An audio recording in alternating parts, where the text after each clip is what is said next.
Hello student, we are going to explain exercise 4.3। इसके पहले हमने 4.2 एक्सरसाइज पढ़ी थी। 4.3 एक्सरसाइज में हम पढ़ेंगे डिवीजन फैक्ट। ओके, इसके पहले हमने एडिशन, सब्ट्रैक्शन एंड मल्टीप्लिकेशन ये फैक्ट पढ़े थे। Properties of division of integer. अब डिवीजन की प्रॉपर्टीज क्या होती है? जैसे हमने क्लोजर प्रॉपर्टी जो थी सब्ट्रैक्शन, एडिशन एंड मल्टीप्लिकेशन की थी, पर जो क्लोजर प्रॉपर्टी है, closure property for addition, closure property of addition,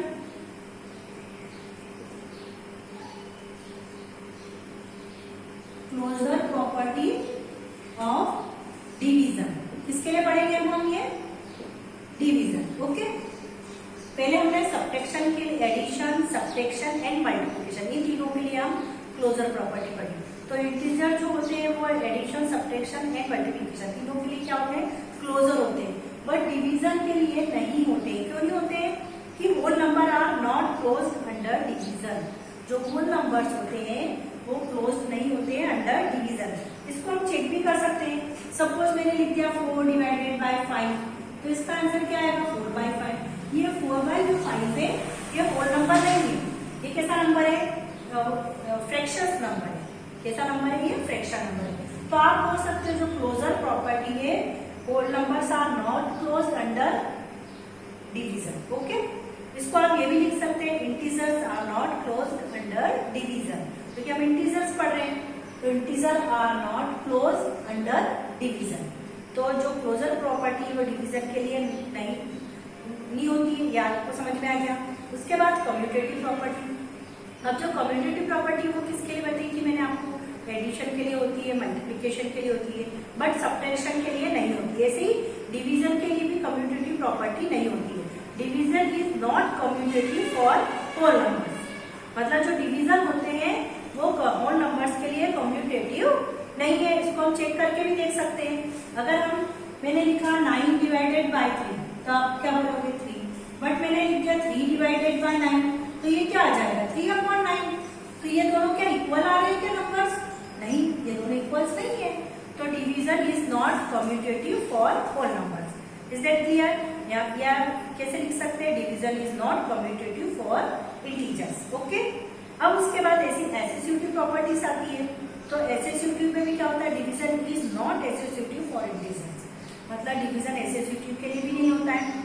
अब तीनों जितनी भी प्रॉपर्टीज है वो आपकी डिवीजन के लिए नहीं है। Is that clear? अब हम पढ़ेंगे इसमें कुछ रिमेंबर्स थिंग्स जो डिवीजन के लिए आपको आने चाहिए। ओके, क्या है ये रिमेंबर थिंग्स?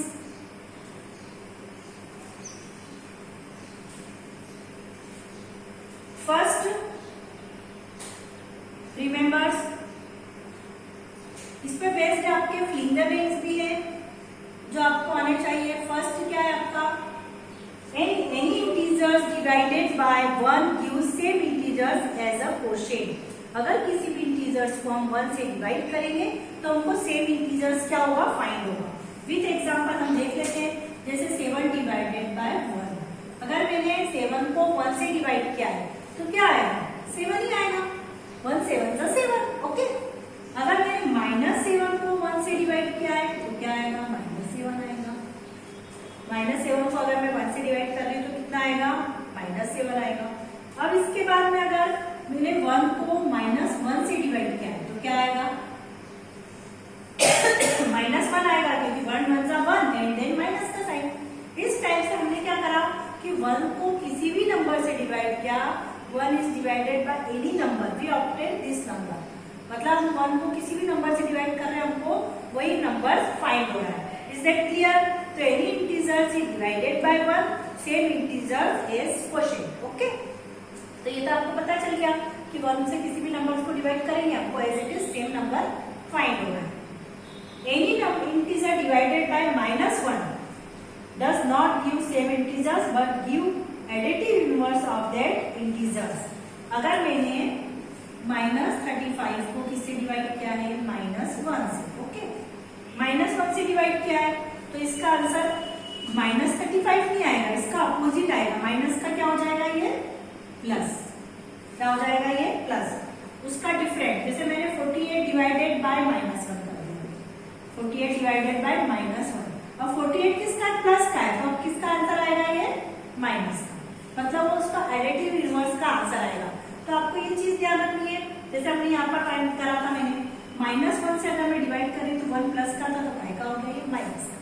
तो आपको ये ध्यान रखना, अगर +1 से डिवाइड करेंगे तो एज इट इज नंबर आपके आ जाएंगे, बट आप -1 से डिवाइड करेंगे तो आपके एज इट इज नंबर ना आते हुए उसके क्या आएंगे? एडिटिव इनवर्स, मतलब माइनस का नंबर है तो प्लस का आ जाएगा, प्लस का है तो माइनस का आ जाएगा। सिर्फ ये 1 के लिए कंडीशन है, ओके। अब any number integer divided by 0 is meaningless, that is an integer then a divided by 0 is not defined. अगर मैं किसी भी नंबर को 0 से डिवाइड करा, सपोज मैंने a डिवाइडेड बाय 0, तो ये इसका आंसर नहीं आ पाएगा, ये मीनिंगलेस है, क्योंकि किसी भी नंबर को अगर 0 से डिवाइड करते हैं तो उसका आंसर आता है इंफिनिटी या फिर नॉट डिफाइंड। हम इसको डिफाइन नहीं कर सकते, नॉट डिफाइंड, ओके। तो क्योंकि 0 की कोई टेबल ही नहीं होती है, हम डिवाइड कैसे करेंगे? Okay, 0 divided by any integer as quotient, any integer gives 0 if any integer, but एक कंडीशन है, अगर 0 में किसी भी नंबर को मैंने डिवाइड किया तो उसका आंसर क्या आएगा? 0। क्या आएगा उसका आंसर? 0। या फिर मैंने दिया 0 डिवाइडेड बाय 8, तो इसका आंसर क्या आएगा? 0। ये डिफाइंड है, 0 में किसी भी नंबर से डिवाइड करने पर आंसर इज 0, पर 0 से डिवाइड करेंगे तो वो क्या हो जाएगा आपका? Not defined. ये 4 रिमेंबर थिंग्स है जो आपको आनी चाहिए, इसी पे बेस्ड आपके फिलिंग द ब्लैंक्स भी। अब हम इस पे रिलेटेड फिलिंग द ब्लैंक्स करते हैं। Now open your book, page number 31।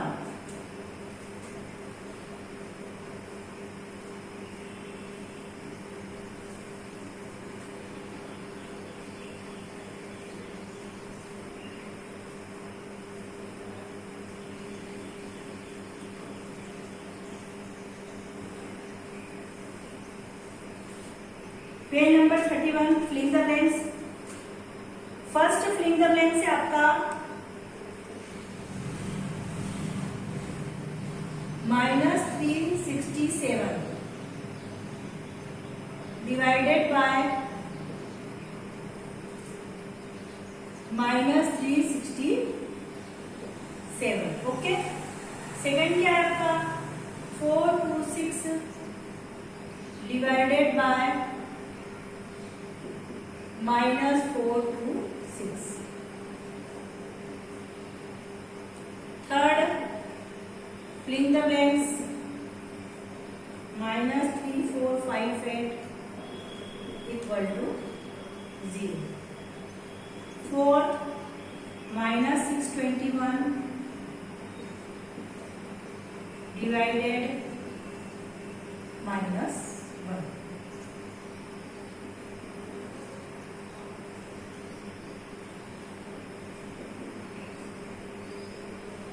अब इसको हम सॉल्व करते हैं। सबसे पहले आपका first -367 divided by filling the blanks -367। तो इस -367 में हम किस नंबर का डिवाइड करें कि एज इट इज हमको वो नंबर फाइंड आउट हो जाए, ओके। ये दोनों नंबर सेम है, तो आपको मालूम है कि ऐसा कौन सा नंबर है जिसको डिवाइड करने से एज इट इज नंबर आता है? 1। अभी मैंने आपको एक्सप्लेन करा कि 1 ऐसा नंबर है कि अगर 1 से किसी भी नंबर्स को डिवाइड करेंगे तो वो नंबर एज इट इज आपको फाइंड होगा, ओके। अब यहाँ पर क्या दे रखा है कि यहाँ पर मैं किस नंबर से डिवाइड करूं? पहले 426 प्लस का था, बट यहाँ किसका है? माइनस का है।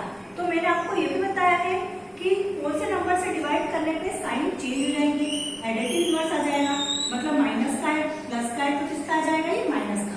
तो -1 अगर हम -1 से डिवाइड करते हैं तो नंबर तो एज इट इज आएगा, बट उसका साइन क्या हो जाएगा? चेंज हो जाएगा, ओके। तो ये प्लस का था तो किसका हो जाएगा? ये आपका माइनस का हो गया। अब उसके बाद में 3458 को कौन से नंबर से डिवाइड करना चाहिए कि आंसर क्या आ जाए? 0।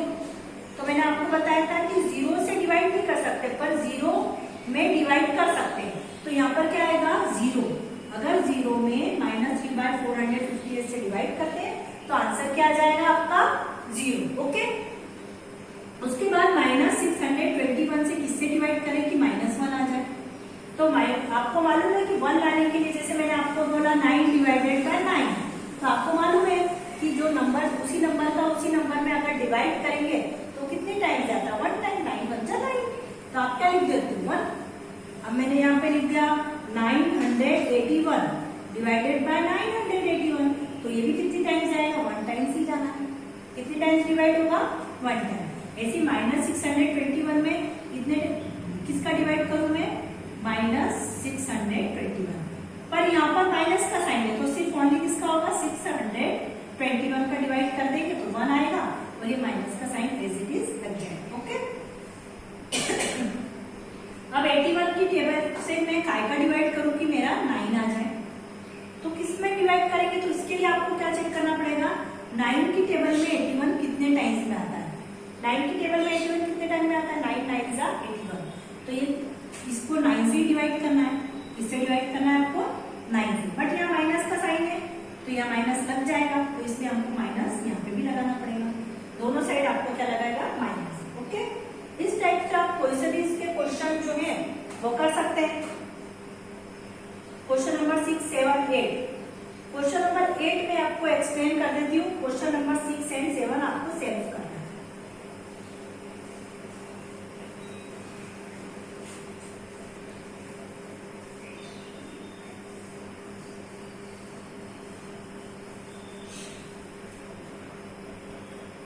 इसी का क्वेश्चन नंबर जो 8 है, -15 प्लस 15